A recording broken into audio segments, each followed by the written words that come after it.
All right, well, good morning. And just that quick, I lost my script. Hold on. I hate when that happens.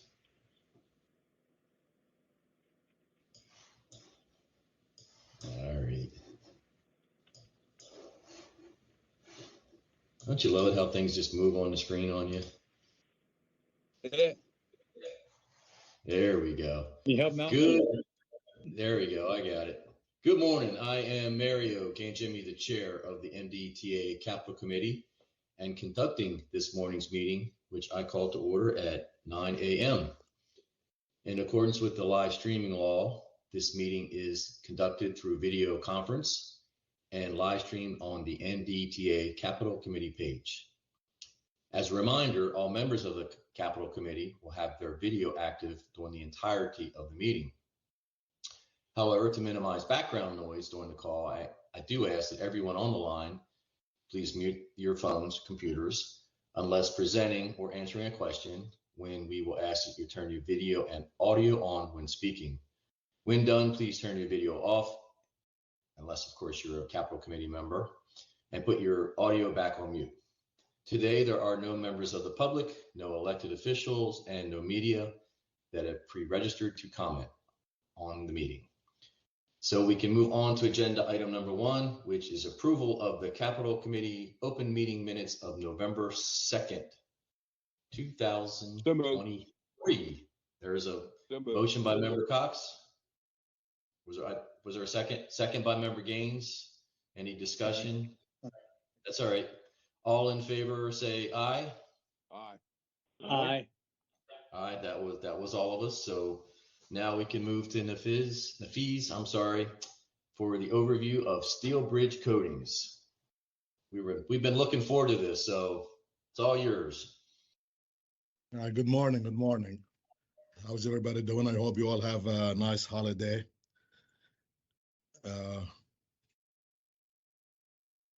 As was requested by the committee members, and I believe it was you, Member Ganjimi, you requested us to put together a presentation on our bridge coating process back in November when we had the Capital Committee meeting.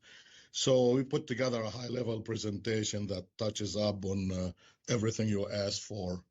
I assume everybody's looking at the presentation, correct? Okay, the first page there, on the cover page, we have two pictures. The one on the right is the through truss of the West Band Bay Bridge.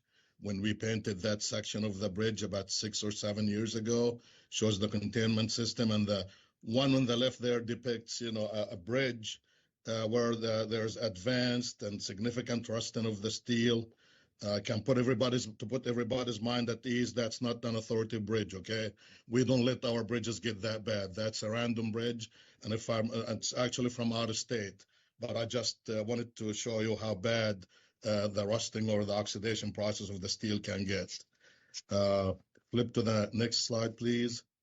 The topics of discussion I'm gonna be talking about are the evaluation and the design phase of the coating process.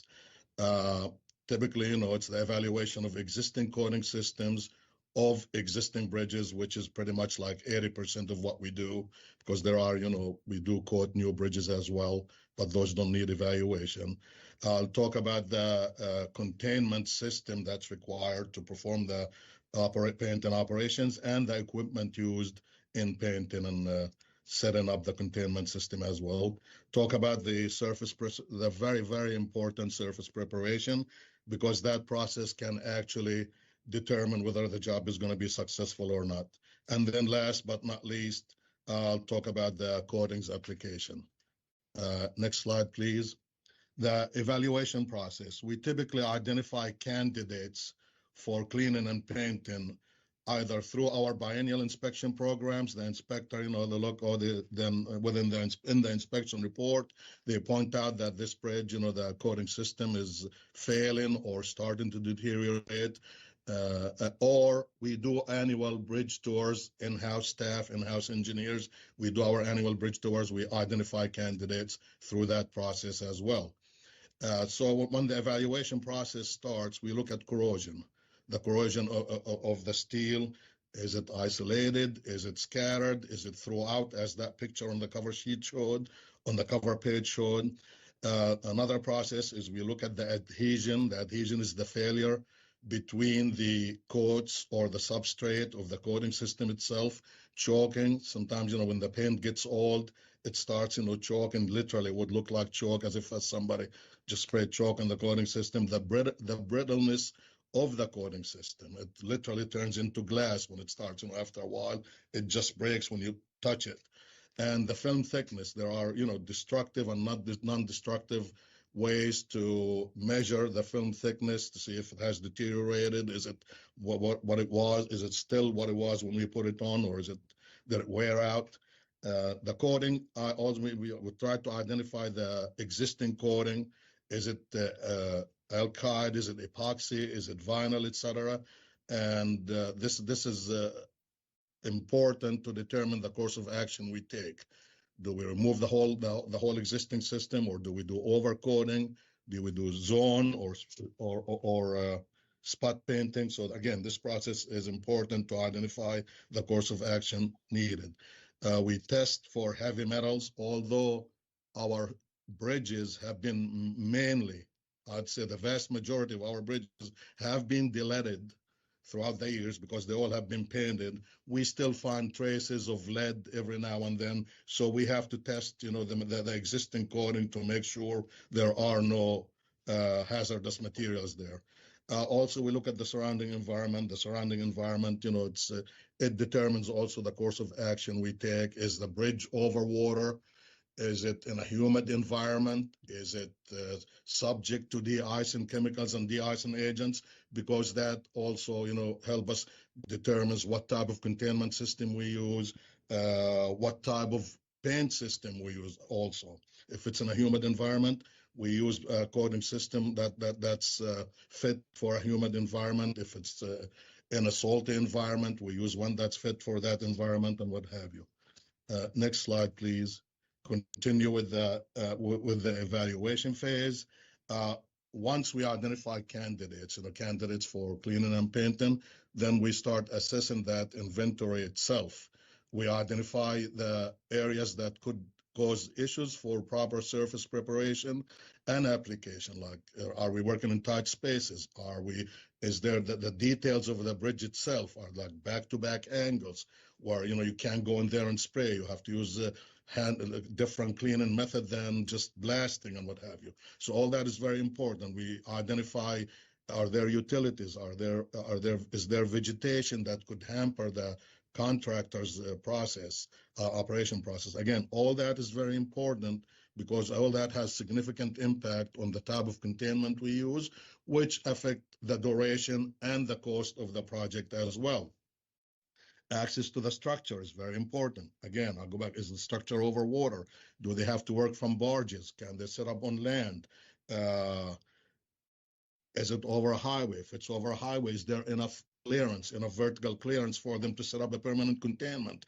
Or do they have to use what we call rapid deployment containment, to bring it to the site every day, and then at the end of the day, take it away? That again, that impacts the duration and the cost of the project. And then we'll structure potential layout area for the contractor. Is there a layout area nearby where the contractor doesn't have, when he mobilized to the job site, does he have to drive his equipment 20 miles from the job site every day, or is it half a mile away? All that, again, impacts the cost and of the project and his schedule as well. Structure repairs. Do we need to do repairs before we paint? That again, that's going to impact the cost and the duration of the project. The containment level due to the location. The containment level, that's very important. Like I said, railroads. Are there railroads? Because if there's a railroad, we have to establish agreements. That takes some time. There are very, very strict guidelines and restrictions for working over or near a railroad, for example. The process of getting a railroad agreement takes some time, and it takes some money too. Flip next page, please. Next, after that, we move into the specification development phase. First, we start with the containment. Again, the containment is very, very important. And the containment, it varies. Like, for example, when we do the Bay Bridge, the containment has to be solid enough and rigid enough to withstand high wind loads, like 35 miles an hour. And if the forecasted wind loads exceed if the forecasted wind speed exceeds that, the containment have to be set up in such a way that he has to remove that or dismantle the containment so that, we don't put extra loading on the bridge. And that, again, all that affects the cost and the price. I remember, again, when we did the movable span of Curtis Creek Bridge, because, there's the Coast Guard yard on the other side of the bridge, the Coast Guard would not allow us to shut down the bridge while we were painting it. They said the bridge have to be operational while we painted. So therefore, the containment we specified when they opened the bridge, first of all, they had an hour. We required the Coast Guard to give us an hour notification. The contractor will have to remove all his equipment and material that's in the containment system, has an hour to do that in order to open the bridge. And when they open the bridge, the containment has to be collapsible, rigid enough so nothing falls off, but it has to collapse as the bridge opens. So that was, took a feat of engineering to do that. It's not an easy, and it was very costly. But unfortunately, we have to do that to comply with the Coast Guard requirement. So like I said, as I mentioned earlier, can we set up a permanent containment system over a highway? The minimum clearance we're required to maintain is 14'6". So if we don't have that, then the contractor cannot set up a permanent containment system. It has to be rapid deployment. Again, bring it onto the job site and move it every day, and that costs a lot of money. So again, the containment, it's very, very important to make sure that you include all the specifications and the details required for that project when we prepare the specification. The coding applications. Do we need a 3-coding system? Do we need a 2-coding system? And we make sure that we specify the proper coding system needed for that project. Special provisions, again, we always make sure that we include all the notes. Don't leave any details out, because if we leave any details, we open the door for claims and delays and what have you. So we try to touch up the presence of railroads. It's very important to include the railroad requirements and to have the agreements in hand, right of entry agreement and flagging, we have to have flaggers.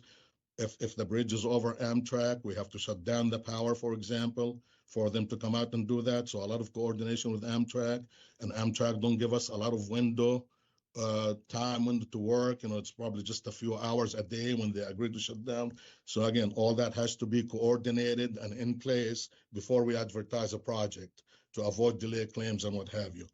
And define the quality control and quality assurance. The contractor has to make sure that they have a quality control officer on board that will work with our inspectors to take samples every now and then to make sure that the application is being done right and the surface preparation is being done right and what have you. Warranties, typically we require 2-year warranty on all of our jobs. And we do once that at the end of the 2-year, we send inspectors out to look at the paint system to make sure it's still functioning. If there are any defects, we follow up with the contractor. We ask him to come out and repair any defects that we find, if any. Next slide, please. This slide here, this is an excerpt from the MDOT Book of Standard Specifications for Construction and Materials. It shows different paint systems that we are allowed to use. These paint systems were established by the SHA Materials Lab. They test them and they approve them. And this is, again, like I said, included in the Book of Standard Specifications for Construction and Materials. Typically, 99% of the time, for all of our existing bridges, we use System C.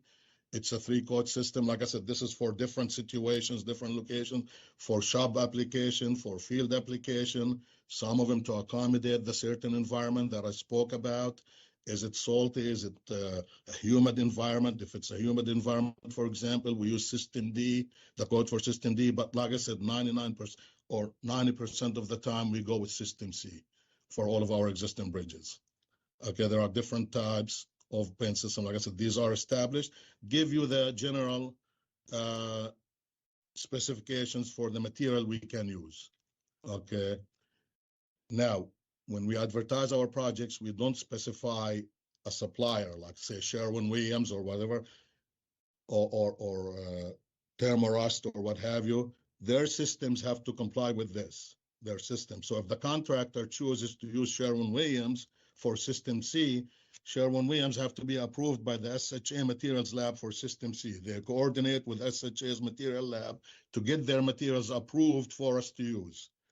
So if the contractor chooses to use a certain supplier, the first thing they would do is submit a source of supply to us where they're going to get their materials from, and we work with the SHA Materials Lab to make sure that the material complies with the system we specified from this list here. Like I said, we do not specify a supplier. That's, again, we just specify the system to use. Next slide, please.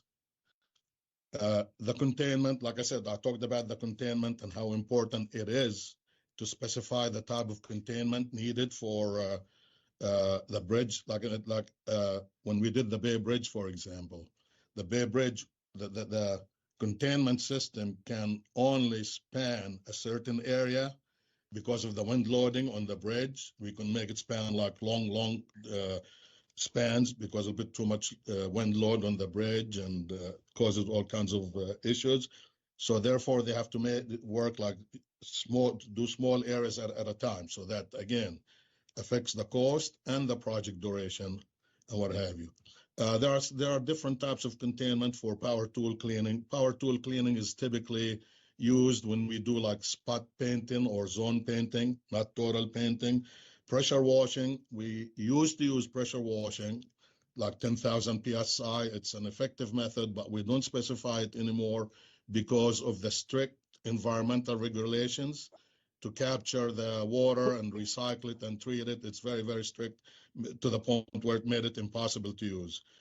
Chemical stripping, again, we don't specify that. Actually, when we did the bridge a couple of years ago in Little Northeast Creek, the contractor asked if he could use that, and we allowed him to use that, a gel material because we were doing zone painting, and he did use that, and it was successful. But that's the only case that I'm familiar with where we use that method. Abrasive blasting is, again, typically what we use. Most of on existing bridges we use it because it's very, very effective and very fast as well. For abrasive blasting, next slide, please. Abrasive blasting equipment, the slide here shows, dust collectors, pointing to that, abrasive blaster and recycler and compressors. As you see, that equipment is very bulky and very large. So again, like I said, the mobilization and identifying the location is very important for that reason. For example, the Hayden Bridge, HB 3001, which we presented back in November, there are 14 spans. I believe it was your member Gamgina that asked, why is it going to be 850 days for the duration? Well, the bridge, there are 14 spans, for example, over Garrett Island. Garrett Island is owned by the U.S. Fish and Wildlife Service. They don't allow this equipment to be on the island. It can't be there. They don't allow us to beach a boat or a barge to bring that equipment. So the contractor has to do those from up top, from the deck. And we're not giving them... Just so you know, there's too many snakes there anyway. You probably scared the crap out of all the workers. Right. But anyway, so we gave the contractor long-term weekend lane closures to do those spans, Friday night to Monday morning. So all this equipment here have to be brought to the bridge, put it on the bridge from Friday night to Monday morning, then have to remove that equipment, put it somewhere. So that's why the duration is what it is, and that's why the cost, it's all costly. So, and again, this applies to every location, of course. If they can't leave that equipment in place. Mr. Chairman, let me ask you a question. Garrett Island used to be privately owned, then it was taken over by Fish and Wildlife, is that correct? Is that Yes. who owns it now? Yes. Yeah, the U.S. Fish and Wildlife Service own it, and they don't allow this equipment. They don't allow I can't actually believe it boats. took up. Well, anyhow, that wasn't the understanding when it was transferred, I can tell you. We did talk I with was them. out We in the met. legislature when it happened, and I can tell you that was not the understanding. Anyhow, Okay. go ahead. Yeah, we did. We have several meetings with them, several phone conversations. They said, no, can do. You're not allowed to do that. Well, they're wrong, but anyhow, keep on going. All right, thank you. Next slide, please. Surface preparation. As I mentioned earlier, surface preparation is a very, very, very important process. This actually can make or break a project. If they don't do it right, then the paint system is going to start peeling and it's going to fail right away. So, and again, there are several methods that they use for surface preparation: hand and power tool cleaning. Like I said, this is typically used for zone and spot painting. Sometimes they do that also in areas like around bolts, for example, where they can't reach with blasting. They just take, their angle grinders or whatever and clean around those areas. Pressure washing, like I said, we used to use that. We don't do that anymore because of the environmental regulation. Abrasive blasting, and again, the pictures on the right show all those processes. The first one, top left corner, power and hand tool. The bottom one there is abrasive blasting. The one on the right is pressure washing a parapet. And that fourth picture on the lower hand side, that's not a painted surface. That's a clean surface. It's supposed to be near white. After they clean it, it looks like it's painted. That's how it should be after they finish cleaning that area. Next slide, please. The next slide shows the different mediums or material that we use for abrasive blasting. You got cold slag, silica sand, steel shot, steel grit. We use steel grit because it's recyclable. It's very recyclable, and that the 90% of the time, all the time, we specify that, and the contractors like using it for that reason because it's recyclable. Therefore, it'll be cheaper for them. Next slide. Part of the surface preparation is the generated waste. Like I said earlier, although most of our bridges have been de-leaded over the years, we still find traces of metals, hazardous metals like lead and what have you, that I think like the threshold is like 50 particles per million for it to be considered hazardous. So if we find anything more than that, we have to treat it as hazardous material, and it must be collected and stored and disposed of properly. All of our bridges have what we call generator ID number. So when we do a bridge, the manifesto have to include that to show where that waste came from. The manifesto also, we have to use certified haulers for it, and it must be sent to an approved landfill. So all that, again, takes time, and it's very, very costly to do that. Next slide. Coatings applications. Again, brush application, like that top picture said, we do around bolts where you think, that spraying might miss an area or whatever, to make sure that all the nooks and crannies and all the corners, all the ridges of the bolt get painted. So they do it, touch it up by a brush before they apply the primer via spray roller.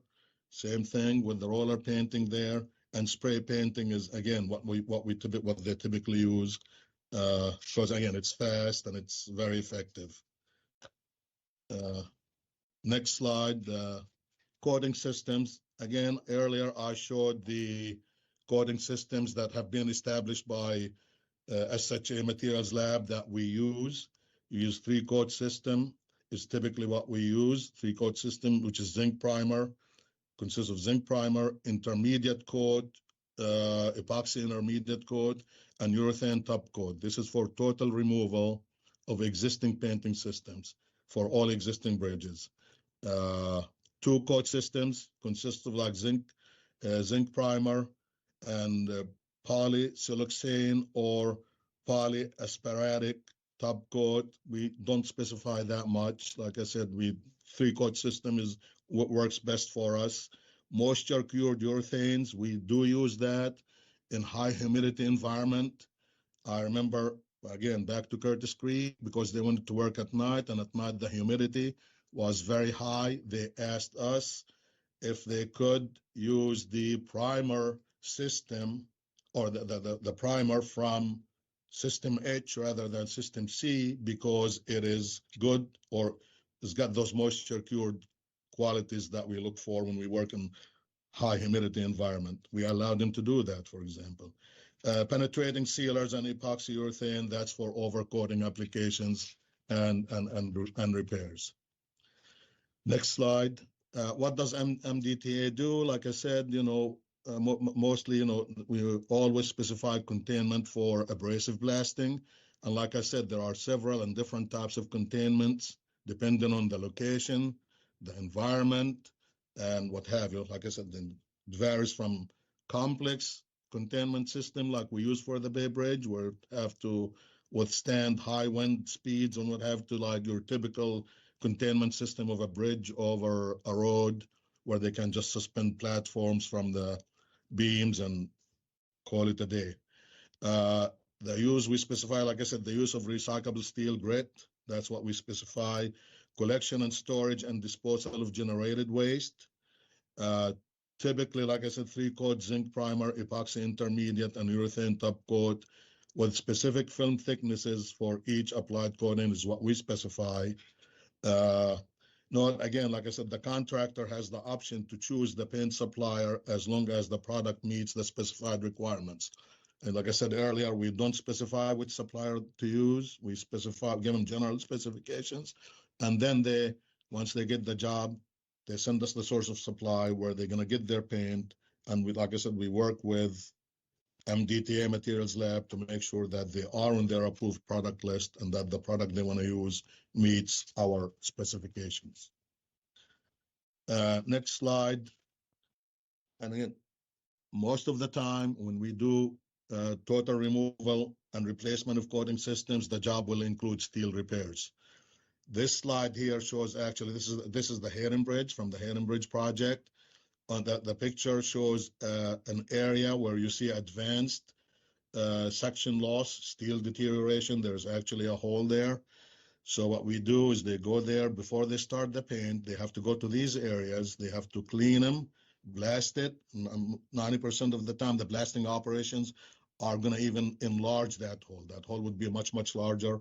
And if the blasting operations don't remove the entire bad area, then they go in with their hand tools to make sure all the bad steel is removed. Then they prime it. They put a primer on it, and then they put the steel plate as shown in the detail, not the picture. And we don't have a picture because this job is still not under construction yet. They cover it. We just we put a primer on there and then put the plate on top of that. We don't do a 3-coat system on the area repaired because all these are what we call slip critical connections. So if we do a 3-coat system, that affects the strength of that connection. So we just do a primer so the slip coefficient won't suffer, I guess, is the word, from doing a 3-coat system. And then we put the steel plate there, and then the painting operations can begin after that. A lot of paint projects include bearing repairs, especially under roadway joints where you get a lot of water leakage. And those joints and the beam ends always go bad. So we plate those, we repair them before we start the painting operations. Next slide. The next slide concludes the presentation. That is a picture actually of the westbound Bay Bridge, phase 1, I believe, which was the girder spans, when we did that back in 2014 or so. Any questions? Well, first, thank you. That was needed and gives us a better picture of what we do. And I mean, I think we do understand why things take so long. It's not easy, right? We have to shut down things and don't get access to an island that evidently we should have access to, which is a bummer. But so I don't have any questions other than to say thank you. Appreciate that. Go ahead. I have a question, Mr. Chairman. I think during your presentation, just when you give a normal inspection of any of the spans or any of the work that needs, well, if it's determined the work needs to be done before a total repaint, what happens in between? Well, if the work can be included in the paint project, then we include it in the paint project. Are we talking about like steel No, repairs? no. If you're, for instance, like the Hayden Bridge, Right. before, say it's 5 years before, 5 years ago, I and you got did an inspection, and it's not time to do the whole bridge, to repaint the whole bridge, or the whole yes. Bay Bridge, when you I have got you. inspections, what happens in between? Okay. Again, I'll go back to the Hayden Bridge. That's a good point. Back in 2008, we wanted to paint the entire bridge, but for the lack of funds at the time, and we figured we can't get away with painting the seams and crevices. The bridge is an old bridge, and it's all riveted members, which means there are a lot of angles put together by rivets, so that there's a lot of seams and crevices there. So, and those were like, they couldn't wait. So we decided to put out the project. We called it a holding action, and we thought it'll buy us 10 years. We just painted the seam, blast all the rust in between those seams and crevices, put a penetrating sealer, and painted those areas only at a cost of $6.5 or $7 million back then, rather than at the time $38 million to paint the job. That's the Hayden Bridge. A typical bridge, for example, like you said, if we say like the beam ends are bad, okay, and not then, but and the rest of the paint system can wait 5 years, we go out and paint those areas only to buy the time, or what we call zone painting or spot painting. So there are things we can do to hold, or buy us time, so to speak, like zone painting, spot painting, or painting certain areas that are in need, okay, to buy the time to get us to the total replacement, for example. Okay, thank you. Mm-hmm. I got a question. Yeah, well, I just want to thank you also, Nafeez. You obviously have a great understanding of bridges and paint, and never Thank you. also so much goes into it. We're glad you're working for us. It is discouraging to hear the U.S. government agencies. It seems like they're just trying to make things difficult for us. Is that, you run into that? It seems like Yes. Yeah. Again, the Coast Guard. The Coast Guard, like for example, when we that guy's not there anymore. He was be candid. He was full of himself. When every time we used to do work at the Curtis Creek draw span, he would yell at me like, "I work for the President of the United States. I don't work for you. You do what I tell you to do. If I tell you to bring a crane to open the bridge, you bring a crane to open the bridge if it doesn't function." So exactly, you're right. There is lack of cooperation sometimes, but most of the time they do cooperate with us. There is, like, again, the U.S. Fish and Wildlife Service in the case of the Hayden Bridge. They won't let us. They said, nope, you can't use that. You can put that equipment on there. They would let us. They said, you can't bring a barge and beach it on the island. The thing that they would let us get away with, you see that huge equipment? They said, you can lower it using a crane from the bridge. And the contractor said, heck no, we're not going to do that. That's the only thing they would let us do. So the contractor, when we had our pre-bid meeting, they said, no, we can't do that. Look how heavy that equipment is. You're going to bring a huge, massive crane to lower it down. So they opted to do it from up top. And when, like I said, to do it from up. Yeah. Those decisions by the agencies cost us hundreds of thousands of dollars, no doubt. Yeah. Yes. Yeah. Yeah. Again, like I said, railroads, we work with them thoroughly too, and other agencies. Have a great reputation either. Right. I don't know about painting, but for anything else, they're not great to deal with. Again, pressure washing, you know what I mean? I remember in the old days, we used to use pressure washing. You just use nets. We used to use nets to capture any particles, to catch those, but now that's not good enough for Maryland Department of the Environment. You have to capture the water, you have to recycle it and treat it before you release it back into the environment. So, and that's, again, it's pretty much impossible. Just send them down to Baltimore Harbor, clean that up first. Yeah, right. Right. Yeah. Thank you. Thank you very much for the presentation. Yeah, this was good, and appreciate it. I don't necessarily have any more questions, but I think the one thing, and I think we do this, we probably need to establish a continued relationship with these folks that we interact with on a relatively regular basis. You know, like if there's a new guy in charge of the Coast Guard, we probably ought to be taking him out to lunch or something and just, getting to know him. You know, not necessarily, you're just trying to get to know him. You're building a relationship. And same with the Fish and Wildlife folks and the Amtrak folks and Norfolk Southern and all those. Again, I think we'd probably do all that. We do that. Actually, the U.S. Coast Guard, we deal with the 5th District out of Portsmouth, Virginia. The people there now, they work with us. They're very cooperative. Actually, they're the easiest to work with. They always work with us, and they're good. That guy I talked about, I used to deal with him when I was at State Highway, and he wasn't an easy person to deal with. And I dealt with him when I came over to the authority. He was very, very difficult, but he's no longer there. We are working with the U.S. Fish and Wildlife Service, by the way, to discuss that on Garrett Island, because we can't do business that way. We do need access to that island, to do work on the bridge. So we are actually engaged with him as we speak, have meetings. I hope you are. I guess what I would add to as I said, the agreement was before, when it was privately owned, when they took it over for a lot of reasons, there was access, boating and everything else at that point. Okay. So yeah, there should be some kind of agreement that was signed prior to that purchase. Okay. Yeah, like I said, we are working with him. Yep. I guess I would and it looks like Mr. Harkness wants to speak to this, and I welcome it. But before he does that, I just let's make sure we're talking to these people when we don't need them. Yeah. So that when we do need them, Yes. we've already got a relationship. That's Right. That's my only comment. I agree. Go ahead. Go ahead, Mr. Harkness. Thank you, Member Gangemi. Yeah, I just wanted to chime in that, Nafez has kind of hit on it, but we do, with our agency partners, whether it's other state or the federal entities, we do, try to keep up on regular communication coordination issues because, as you know, we're completely intertwined with railroad, with the environment on both, state and federal levels.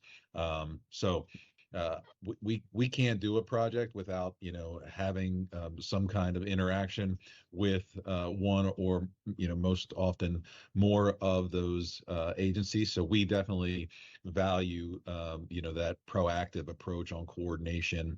And yes, there are impacts to us as the infrastructure owner when it comes to having to deal with these agencies.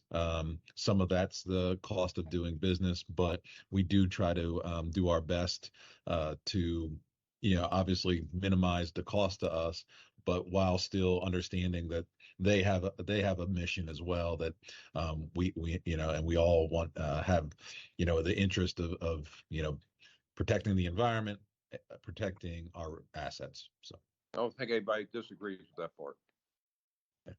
Yep. No, thank you, Jim. Jim, don't go anywhere.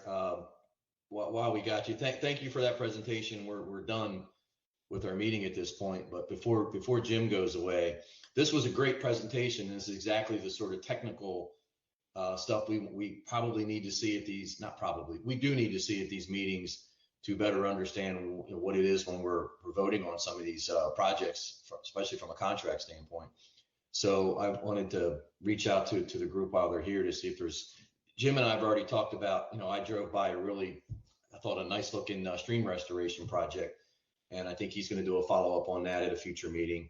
So I wanted to see if you guys had some things that you are, and you don't have to answer today, but if you got something that's burning in your head right now, let's throw it out to Jim for a future meeting. And if I might, just to kind of let everyone know what we have planned, coming up for future items. As Member Gangemi mentioned, we'll be putting together a presentation on some of our stream restoration projects. So we should have some information on before and after, and what we're trying to accomplish with stream restoration projects. We'll also be putting together a presentation on our bridge asset management plan and program, what's called BAMP. So we'll be coming together before you to kind of walk through our latest developments with that bridge asset management program.